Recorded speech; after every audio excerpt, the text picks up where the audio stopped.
Good day to you. Good to be with you.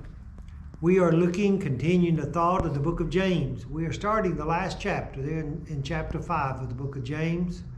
James is the first book I can remember reading as a young man. I went to vacation Bible school some when I was a kid, not very much. I think I can only remember when I was in grade school, 1 year going all the way through vacation Bible school, and that's it. I went to church probably when I was growing up about one Sunday out of 10. I didn't go very much.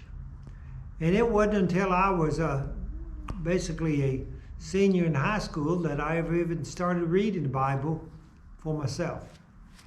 And I started reading it, I don't really know why. My grandmother had a Bible. I never did see her read it, but she had one on the coffee table like we did in my family. And I got so oftentimes living with her my senior year, I started picking up my Bible, her Bible, and reading. And for some reason I opened it and I came to the book of James. Probably the luckiest thing that ever happened to me was reading that book of James. Because starting at the book of James was taught to me later when I went to college. James is called by so many the Book of Proverbs of the New Testament. And I think it is. That's a good name for it. Because it's short. It's not something that's deep, but it's just short truths that is said so that a person could understand it. So often, so much like Proverbs. The Book of Proverbs is short saying to his son of things that needed to be addressed. And I think God allowed James to write the book the same way. It's a book that you don't have to read the whole book to get something from it. It's like going to the apple tree. You can look at one branch and you can get some good fruit from it. It's not like, so many things that you go to pineapple, they say you get one pineapple. Well, that's the whole fruit. This is something that you can learn so much from. I say this because we see this so much in especially chapter 5. I love the Proverbs that we see in chapter 5. Let us look at some of these. It says, "Come now, you rich, weep and howl for your mercy for your merits that are coming upon you." What?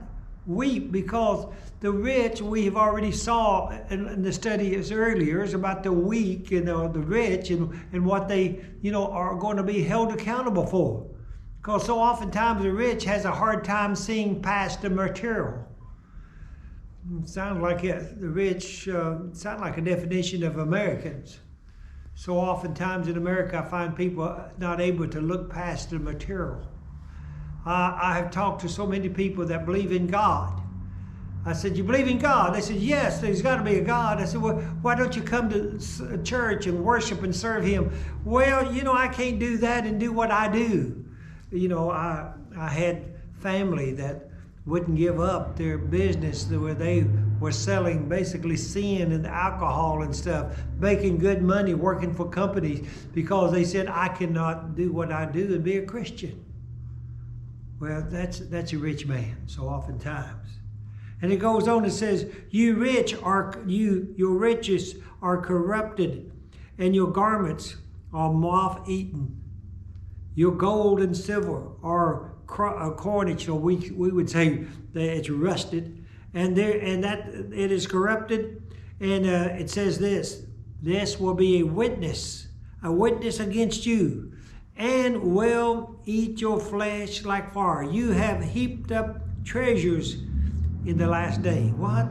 You have what? Heaped up treasures in the last days. Somebody said, the last days? That wasn't the last days. That was the first century.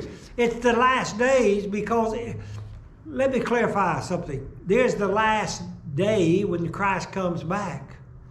But the last days in our life is towards the end of our lives. Every one of us, we are approaching our last days.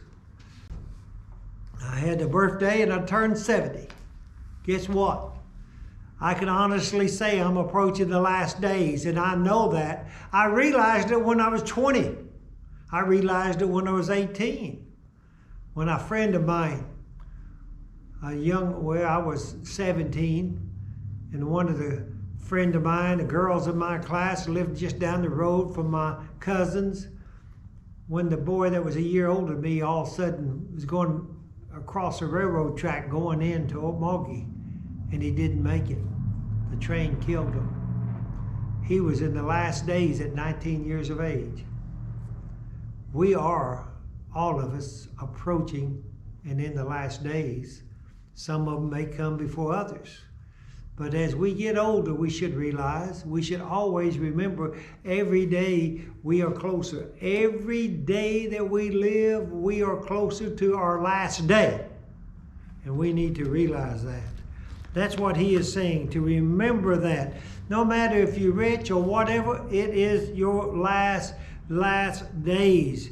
And it says, indeed, the wages of the laborers who mowed your field.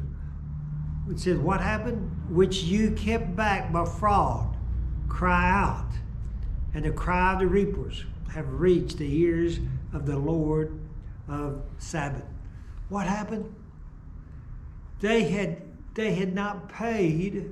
They had shortchanged, whatever you want to say, the reapers. So oftentimes people, it is something that they do even today. I know a sister in Christ that quit one job because she was working for a doctor, working overtime, and doctor makes good money. She was working, and they were saying, you got to work over. She was working 9 hours instead of 8 hours, but they was paying her for 8 and wanted her to thank them for it.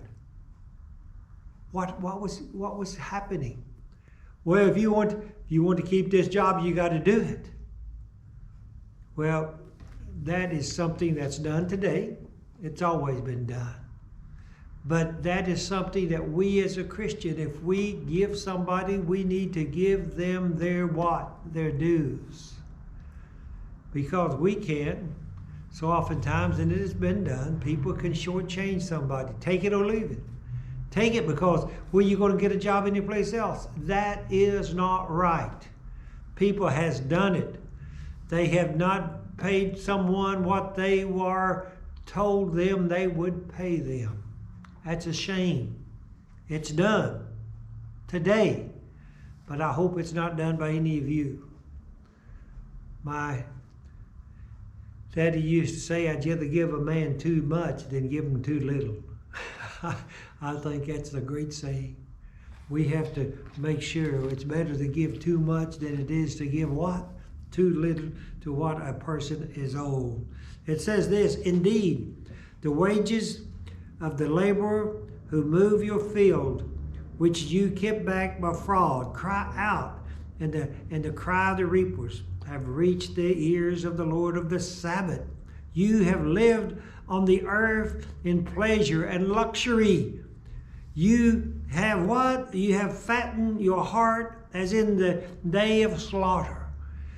What, a little bit, that don't mean much to us, the day of slaughter.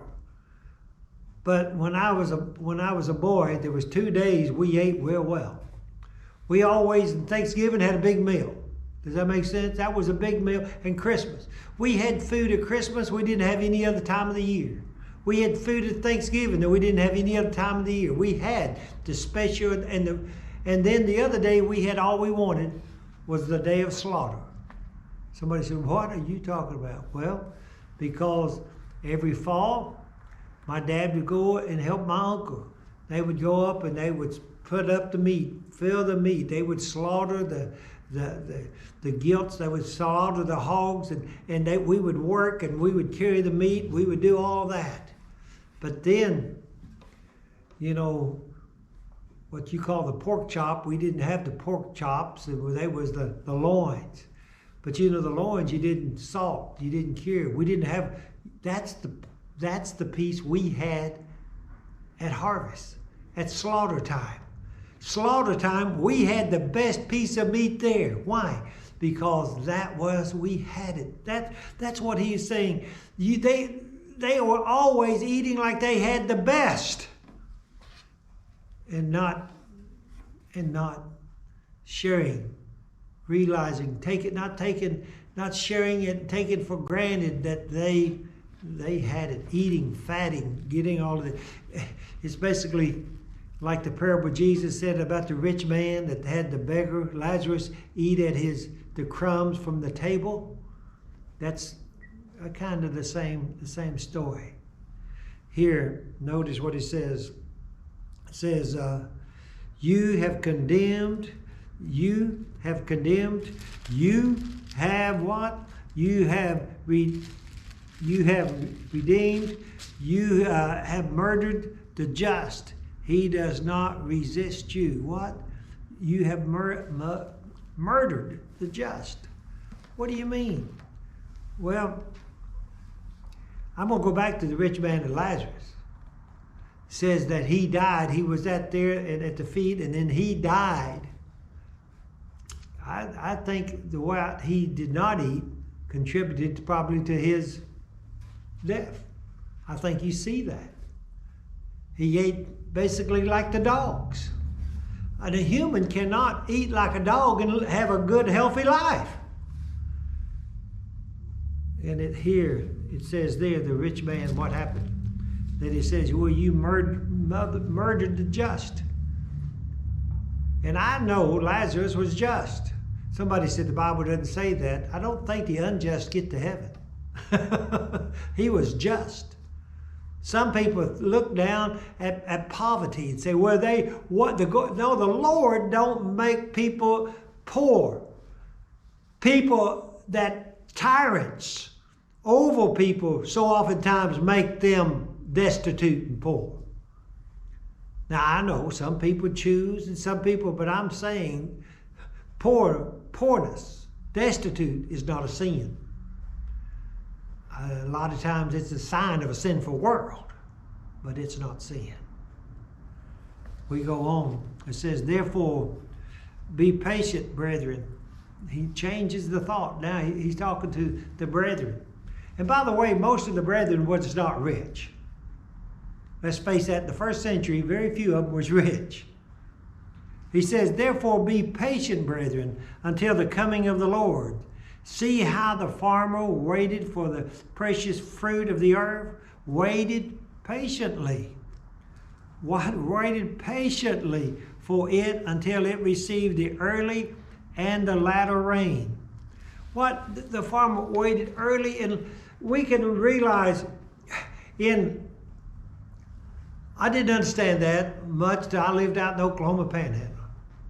Out there, the old farmer said, we need a rain. I said, how much rain do you need? Out there, they got an average of less than 15 inches of rain a year. Somebody said, how can they grow anything? And one old farmer said, how do you grow? He said, we get the rains at the right time. I said, what do you mean? He said, we got to get the first rain so that we can plant the wheat and it come up. If it does that, then the winter comes, the winter wheat, and it doesn't grow much, but it had enough to get the root started. And then later in the season, then we need to get a rain when it starts growing. We get one good rain then, at the right time. And he said, then the wheat will grow. I said, you mean you can make wheat with less than 15 inches of rain a year? And the old boy looked at me, he said, we can make rain with 6 inches of rain a year, if we get the first and the last. I said, really? He said, yes. I have made wheat some of the driest years that we had, because we got the early, we got the late. Here it is. They got, we can realize if we are patient, we may not, and by the way, we may not get rain every day of our life, but the Lord's going to give us the rain, and that is what we need. He may not give us enough to make a fishing pond, but he make enough for us to get by. And this is what he is saying here. It says, you also be patient. Establish your heart. He's talking about it like the farmer. Now this is talking to those that's not farmers and farmers. He said this, you also be patient. Establish your heart, for the coming of the Lord is at hand. The coming of the Lord is at hand. It's going, somebody said, what do you mean? It is at hand. It's at the end. Now somebody, the coming of the Lord is at hand. Where's the hand? At the end of time. Where's your hand? At the end of your arm.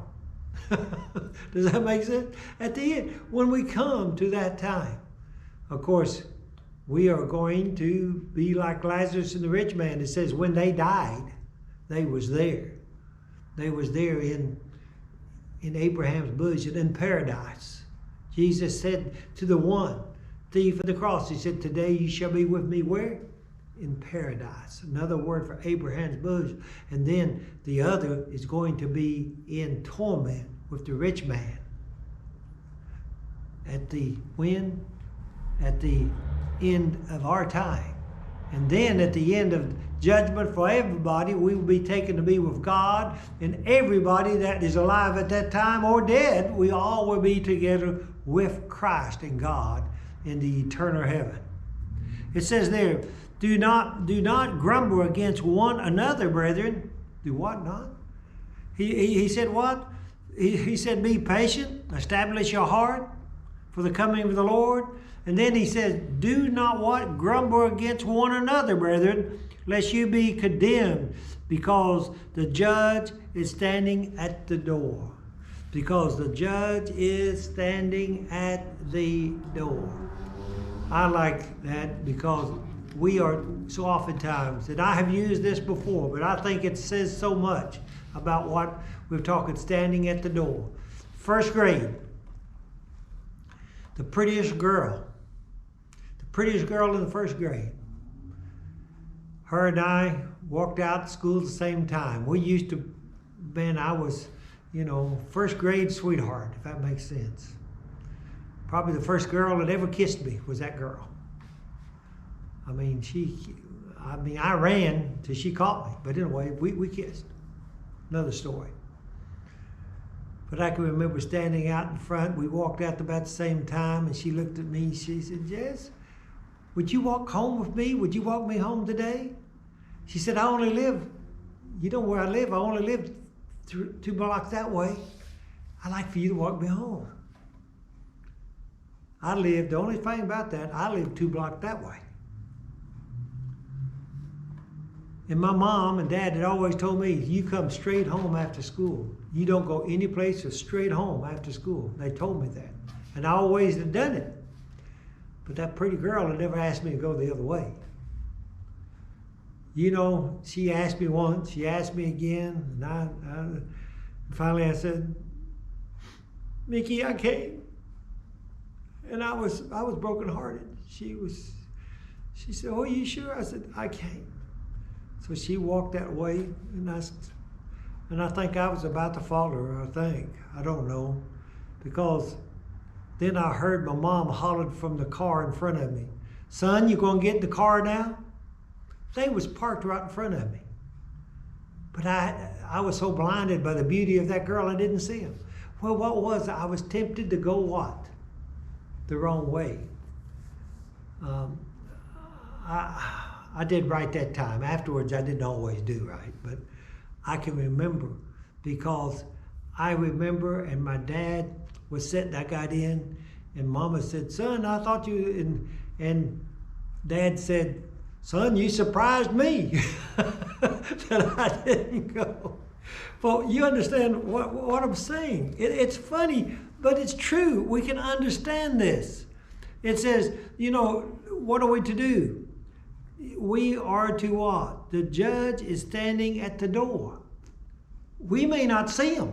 I didn't see my mom and dad, but they was the one that was going to announce judgment for me. Mom said, good job. But I didn't see her, but she was there. We don't see God, but we know what he told us, and he sees us. Remember, God sees what? God sees us. It said, remember, my brethren, take the prophets who spoke in the name of the Lord as an example of suffering and what? Of suffering and patience. We are to take them and remember, what did they do? They suffered and what? They did it and they had patience. In the lion's den, they had patience. Daniel. In the fiery furnace, they had patience. I know in the New Testament we see that, Stephen and others that were stoned and killed, they had patience. They died, but they had patience. But they also had the reward.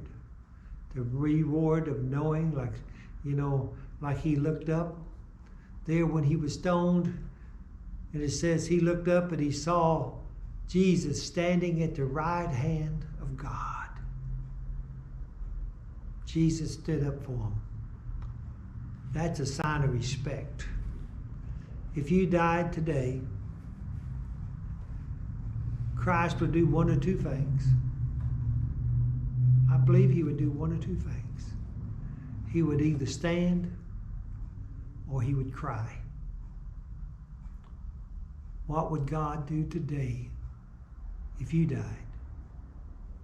I pray that you get right so that he would stand. But take a stand yourself. Stand for God. Stand for the truth. And he will not disappoint you. Amen. God be with you till we meet again.